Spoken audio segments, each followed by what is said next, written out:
समारोह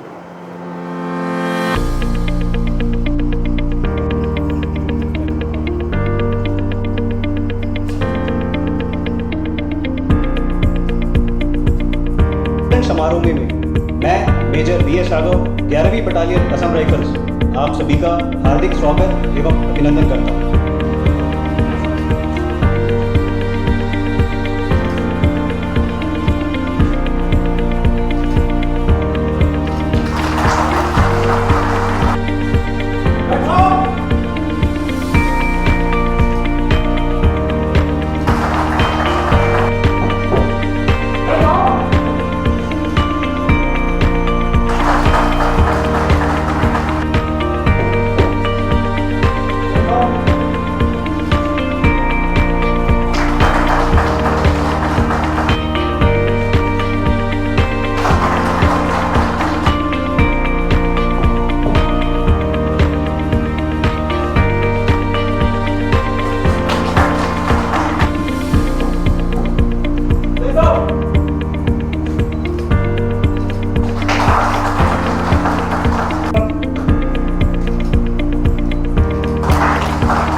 समारोह में उपस्थित हमारे राजभवन के commissioner Shri Pawan Kumar Sen ji, commander 25 sector Assam rifles brigadier Sarabjit Singh, commanding officer 11 Assam rifles Vivek Tripathi Sena medal,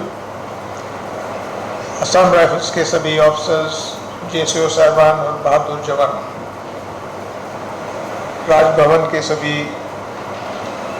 यहाँ मौजूद उपस्थित कार्यकर्ता, मुझे बेहद खुशी है कि आज के इस अलंकरण समारोह में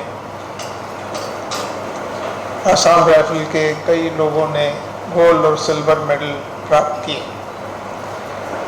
जहाँ तक असम राइफल्स की बात है, असम राइफल हमारे देश की सबसे पुरानी पैरामिलिट्री फोर्स है और 190 साल के अरसे में असम राइफल्स ने बहुत सारी उपलब्धियां प्राप्त की। जैसे आपको MC ने बताया, आपने हालांकि असम राइफल्स का गठन उत्तर पूर्व के इलाकों को सुरक्षित करने के लिए किया गया, लेकिन इतने सालों में जब भी आपको ड्यूटी ने पुकारा, आपने युद्धों में भाग लिया। कोहिमा की जो प्रसिद्ध लड़ाई है वहाँ पर आपका सहयोग हुआ, द्वितीय युद्ध के अंदर भी आपने भाग लिया और मेरे सर्विस के दौरान मैंने खुद उत्तरी कमान में और उत्तर पूर्व में असम राइफल्स के साथ नौकरी करने का मुझे सौभाग्य हुआ। मैं कह सकता हूँ कि आज भारत के अंदर जितनी भी अर्धसैनिक बल हैं, उसमें से सबसे पुराने और तजुर्बेकार असम राइफल्स की जितनी भी तारीफ की जाए वो कम है। असम राइफल्स हमारे उत्तर पूर्व राज्य के प्रहरी हैं, उत्तर पूर्व ही नहीं देश के भी प्रहरी हैं और उनके काम करने का जो तरीका है, लगभग 200 साल पुरानी आपकी रियासत है आपने जो अपने आप के लिए एक सम्मानित स्थल भारत में स्थापित किया है वो बहुत ही सराहनीय है। मुझे बहुत खुशी है कि आप सब आज यहाँ उपस्थित हो, तो मुझे मौका मिला आपको गोल्ड और सिल्वर मेडल से अलंकृत करने का। जैसे आप सब जानते हैं कि उत्तर पूर्व राज्य और ख़ास करके अरुणाचल बहुत ही संवेदनशील राज्य है। हमारी सीमाएं भूटान, चाइना और म्यांमार से मिलती हैं, और म्यांमार की तरफ से जो उग्रवाद सन 1950 से शुरू हुआ वो आज भी छुटपुट लिहाज से आज कायम है। मेरा सौभाग्य था, मैं इधर 70 के दशक में, 80 के दशक में और 90 के दशक में और उसके बाद भी यहाँ पर मुझे काम करने का मौका मिला। तो मैंने आसाम राइफल्स की कार्य कुशलता जो है बहुत नज़दीक से देखी है। मुझे गर्व है ये बताने के लिए कि आपका काम करने का तरीका बहुत ही उम्दा है। जब हम दुनिया के बाकी फौजों को और अर्धसैनिक बलों से उनकी तुलना करते हैं तो मुझे नहीं लगता कि कोई भी अर्धसैनिक बल आपके बराबर में आ सकता है। हमें ज्ञात है कि जब दूसरे देशों में आतंकवाद, उग्रवाद, इस किस्म की चीज़ें, हरकतें हुई हैं, उन्होंने निपटने के लिए भारी हथियार, टैंक, एपीसीज और हेलीकॉप्टर्स का इस्तेमाल किया है। लेकिन हमारी सेना ने, हमारे असम राइफल्स ने और हमारे अर्धसैनिक बलों ने ये कार्य कुशलता, मेहनत, लगन, विश्वास, इस सब के साथ किया है। और हमारा ध्येय सिर्फ उनको मारना नहीं था, हमारा उद्देश्य था उनको दोबारा से आम नागरिक बनाने का, और बहुत हद तक हम सफल भी हुए हैं। जहाँ तक NSCN की बात आती है तो मुझे बताना चाहता हूँ मैं कि 74 के दशक में, 70 के दशक, हम 74 से लेकर 76 तक हमारी यूनिट यहाँ पर थी, और उस वक्त हमें मौका मिला था कि नागा उग्रवादी जो चाइना से ट्रेनिंग लेके वापस आ रहे थे, उनके साथ उनको घेरा डालना और पकड़ना, ये टास्क दिया गया था। और मैं ये भी बताना चाहता हूँ कि अच्छी ताजवीज़ के साथ, अच्छी प्लानिंग के साथ, अच्छे इंटेलिजेंस के साथ असम राइफल्स और अन्य यूनिटों को मिला के ये कार्रवाई मुकोकचुंग इलाके में हुई, जहाँ से ये वापस आ रहे थे, और हमने उनको घेरे में डाला और घेरा लगाने के बाद 81 मिलीमीटर मोटर का स्मोक बम फायर किया। और घने जंगलों में जब धुआं घूमता है तो आदमी गड़बड़ा जाता है, और जहाँ वो भागे वहीं पकड़े गए। और उसका नतीजा ये हुआ कि 200 से ज़्यादा उग्रवादियों को हमने काबू किया, 200 से ज़्यादा। 3-4 मारे गए क्योंकि इनकाउंटर हुआ। और उसके बाद यूनिट को टास्क मिला कि दीमापुर में इनका कैंप लगाया जाए, इनसे पूछताछ की जाए और इनके जो बाकी साथी हैं उनको भी बाहर निकाला जाए।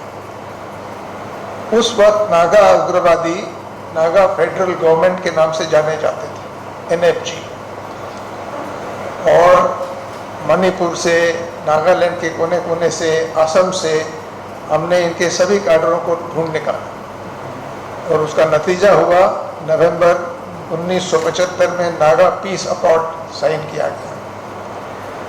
उस वक्त हमें लगा कि नागा उग्रवाद का खात्मा हो गया है, लेकिन उनके जो 3 मुख्य लीडर थे वो बच के निकल गए। हमने नागा जनरल हेडक्वार्टर के ऊपर भी रेड किया, मरेमा पफेमा में, कोहिमा के नज़दीक उन्हें, लेकिन इसके बारे में खबर मिल गई तो वो चकामा, माफुट, जीरो, जसामी के रास्ते वापस म्यांमार में चले गए। और वो ये काम हो रहा था दिसंबर 74 में। उसके बाद चाइना ने उनको मदद की, उनको यूरोप भेजा, नेदरलैंड्स में उनको रखा, उनका एनजीओ बनाया, फंडिंग रेज की, उनकी मदद की, उनको हथियार और एमुनिशन की मदद दी, और 80 के दशक में वो वापस आके उन्होंने NSCN को खड़ा किया। तो ये कहानी अभी तक ख़त्म नहीं हुई है। NSCN हालांकि सस्पेंशन ऑफ ऑपरेशंस के तहत चल रहा है, उन्होंने अपने हथियार अपने कैंपों में रखे हैं, और नतीजा ये है कि पूरी म्यांमार बॉर्डर के ऊपर अभी यही उग्रवादी एक्सटॉर्शन, किडनैपिंग, इन चीज़ों के अंदर भाग ले रहे हैं। और हमें चिंता इस बात की है कि अरुणाचल प्रदेश में कभी उग्रवाद नहीं हुआ, बाकी सभी राज्यों में उत्तर पूर्व के छोटे मोटे तरीके से उग्रवाद यहाँ पर प्रचलित था, अरुणाचल में कभी नहीं हुआ। अब उस वक्त बुरा लगता है जब ये लोग अरुणाचल में आके हमारे लोगों को तंग करते हैं, उनसे एक्सटॉर्शन करते हैं, उनको पकड़ के ले जाते हैं, कईयों को मार भी दिया है। तो इस माहौल को सुलझाने के लिए जो भी काम असम राइफल्स आज कर रही है वो प्रशंसनीय है। मुझे बहुत खुशी है कि जिस तरह से आप म्यांमार की सीमा के ऊपर आप तैनात हैं और वहाँ से आने वाले उग्रवादों के साथ आप निपट रहे हैं।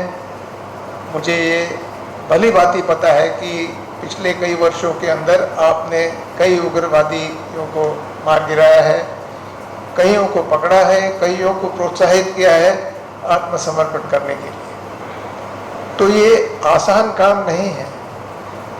और जब मैं नागालैंड मैंने पिछले साल दौरा किया था और गवर्नर CM साहब से मिला था, तो कुछ युवाओं से भी मेरी बात हुई। वो कह रहे थे कि साहब हमें कोई मतलब नहीं है जंगल में जाके हथियार के साथ घूमने का, हम प्रगति चाहते हैं, हम काम चाहते हैं, हम एक नॉर्मल जीवन जीना चाहते हैं। तो ये मोटिवेशन जो है वो सब असम राइफल से आ रहा है, क्योंकि आपका जो रवैया रहा है लोगों के साथ पूरे ही उत्तर पूर्व में, वो बहुत ही सहनशीलता का, प्यार मोहब्बत का रहा है। और कठिन वक्त में भी आपने संयम रखा, आपने नुकसान होने से बचाया, इनको मोटिवेट किया आत्मसमर्पण करने के लिए। और आज पूरे उत्तर पूर्व में जिस रफ्तार से प्रगति हो रही है, डेवलपमेंट हो रहा है, वो पिछले 10 दशकों में नहीं हुआ होगा। तो इसका श्रेय बहुत बड़े हद तक मैं असम राइफल्स को देता हूँ। और आप सभी जिनको आज पुरस्कार मिले हैं उनको मैं बधाई देता हूँ, और मैं आशा करता हूँ कि इसी निष्ठा के साथ, इसी लगन के साथ, इसी जोश के साथ आप आगे भी काम करते रहेंगे और असम राइफल्स का नाम हमेशा ऊंचा रखेंगे। जहाँ तक नागरिकों का सवाल है, नागरिकों के लिए असम राइफल एक विश्वसनीय अर्धबल सैनिक बल है, बहुत ही विश्वसनीय है, उनको भरोसा है। तो जब भी मुश्किल होती है, चाहे असम में हुई हो, चाहे नागालैंड में, मणिपुर में आज जो स्थिति है, असम राइफल ने हमेशा बहुत अच्छा काम किया। और जो भी मुसीबत आई, जो चुनौतियाँ आई, उसका डट के सामना किया। मुझे खुशी इस बात की है कि जो तौर तरीका, जो आचरण आपने असम राइफल के अंदर खड़ा किया है, जिसके बूते के ऊपर असम राइफल आज पूरे उत्तर पूर्व में जो है इनका बोलबाला है, आपकी सेना को, आपके दस्तों को जो काम कर रहे हैं, चाहे वो सीमाओं पे हो, चाहे अंदरूनी इलाके पे हो, आप यहाँ के लोगों से मिलजुल के काम करते हैं, उनके साथ सद्भावना दिखाते हैं, उन्हें प्रोत्साहित करते हैं। और मुझे एक बहुत बड़ा मौका मिला था पिछले साल, जब मैं IGR नॉर्थ हेडक्वार्टर्स में गया कोहिमा में, और उसके बाद में मैंने परेड का रिव्यू किया, जिसमें 380 महिला सोल्जर्स जो हैं वो असम राइफल के अंदर रिक्रूट हुई थी। मुझे लगता है मेरी पूरी सर्विस में इससे अच्छा और कोई मौका नहीं था जहां मैं खुद मौजूद था, और जो परेड उन्होंने की, जिस किस्म का डिसिप्लिन उन्होंने दिखाया, वो बहुत ही ऊंचे स्तर का था।